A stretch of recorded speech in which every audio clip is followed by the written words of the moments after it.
तो ये जो वीडियो बन रही है वो कोई स्क्रिप्टेड वीडियो नहीं है, इसके लिए मैंने कोई स्क्रिप्ट वगैरह नहीं बनाई। ये मेरे दिल की बात आप कह सकते हैं और साथ ही साथ और भी बहुत सारे Realme स्मार्टफोन यूज़र्स के दिल की बात होने वाली है, क्योंकि Realme UI 2.0 अपडेट के बाद काफ़ी सारे फीचर्स आ गए, लेकिन एक ऐसा बड़ा इशू भी आ चुका है जिसकी वजह से Realme यूज़र्स को काफ़ी ज़्यादा प्रॉब्लम आ रही है। तो Realme UI 1.0 के बाद Realme UI 2.0 जो था वो बहुत बड़ा अपग्रेड था, मतलब उसमें काफ़ी सारे फीचर्स ऐड हो गए और अपडेट भी काफ़ी बढ़िया था। और फीचर्स को देखकर मैं और बहुत सारे लोग मेरे जैसे जो Realme UI 2.0 का वेट कर रहे थे वो बहुत ज़्यादा एक्साइटेड थे Realme UI 2.0 को लेकर।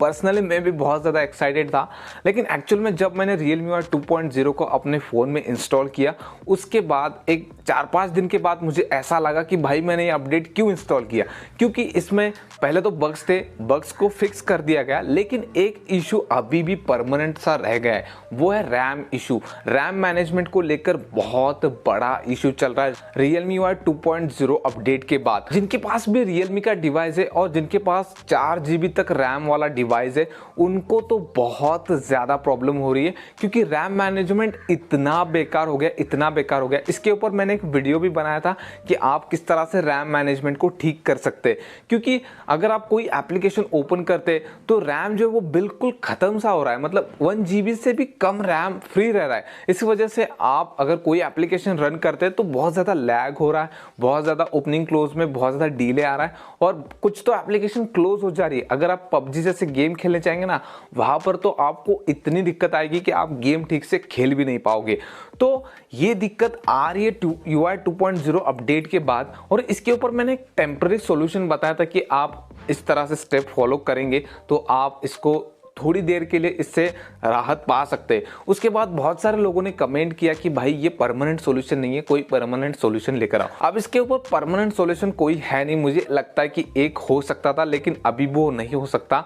मतलब Realme UI 2.0 को अगर हम डाउनग्रेड करें Realme UI 1.0 में तो ये प्रॉब्लम सॉल्व हो सकती थी, और ये मैंने करने की कोशिश की लेकिन नहीं हुआ। मैंने कंपनी से बात की तो उन्होंने कहा कि आपको सर्विस सेंटर जाना होगा वगैरह वगैरह, मतलब एक तरह से उन्होंने वो भी रास्ता बंद कर दिया है। अगर आप फैक्ट्री रीसेट के लिए जाते हैं मेरे ख्याल से कुछ दिन के लिए रिजल्ट अच्छा मिलेगा, लेकिन उसके बाद फिर से वो प्रॉब्लम आ सकती है। तो Realme को इस तरफ ध्यान देना चाहिए कि Realme का जो रैम मैनेजमेंट है UI 2.0 के अपडेट के बाद बेकार हो चुका है, और अभी वो काम कर रहे हैं Realme UI 3.0 के ऊपर। मतलब अभी बहुत ही जल्दी Realme UI 3.0 आएगा। अब मेरे पास जो डिवाइस है Realme X2 उसमें Realme UI 3.0 का अपडेट नहीं आने वाला, लेकिन जिन डिवाइसेस में Realme UI 2.0 का अपडेट आ चुका है और जो एलिजिबल है Realme UI 3.0 अपडेट के लिए, उनके स्मार्टफोन में और दिक्कत हो सकती है अगर रैम मैनेजमेंट के इशू को इन्होंने फिक्स नहीं किया तो मुझे लगता है कि इस चीज़ पे Realme को पहले ध्यान देना चाहिए।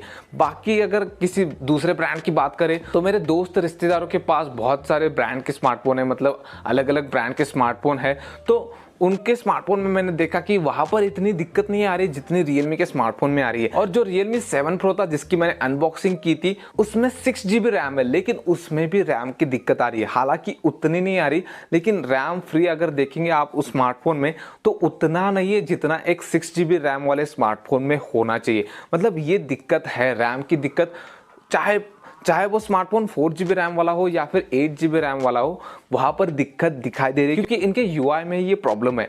अब जिन लोगों के स्मार्टफोन में 6 GB 8 GB रैम है उनको ज़्यादा दिक्कत नहीं आती क्योंकि उनके पास मोर देन सफिशिएंट रैम है, लेकिन जिनके पास 4 GB या फिर उससे कम है उनको तो बहुत दिक्कत आ रही है, और पर्सनली मुझे भी बहुत ज़्यादा दिक्कत आ रही है। तो मेरे ख्याल से Realme को यहाँ पर ध्यान देना चाहिए, इसके ऊपर काम करना चाहिए, इस चीज़ को बहुत ही जल्दी उनको सॉर्ट आउट कर लेना चाहिए। और अगर उनसे ना हो पाए तो भाई आप बेस वेरिएंट में 4 GB देना बंद ही कर दो, आप सीधा 6 GB रैम वाला वेरिएंट ही बेस वेरिएंट करके बेच दो, क्योंकि 4 GB वाला आपके रैम मैनेजमेंट के हिसाब से बिल्कुल ही अभी बेकार है। तो मुझे बस यही कहना था कि Realme को इस तरफ ध्यान देना चाहिए, रैम मैनेजमेंट पे काम करना चाहिए, और पहले Realme UI 1.0 में बेटर था, उस तरह अगर फिर से कर पाए तो और भी ज़्यादा बेहतर होगा। मुझे लगता है कि इस चीज़ को देखकर काफ़ी सारे उनके Realme के यूजर्स फ्यूचर में कम हो सकते हैं। तो Realme को इस चीज़ पे काम करना चाहिए क्योंकि ये बहुत बड़ी प्रॉब्लम है। तो अगर आपको भी ऐसी कोई प्रॉब्लम आ रही है तो आप नीचे कमेंट में बता सकते हैं। तो फिलहाल इस वीडियो में बस इतना है। अगर आपको वीडियो पसंद आए तो वीडियो को एक लाइक जरूर कर देना, ऐसे वीडियो के लिए चैनल को भी सब्सक्राइब कर देना। मैं मिलूंगा नेक्स्ट वाले वीडियो में।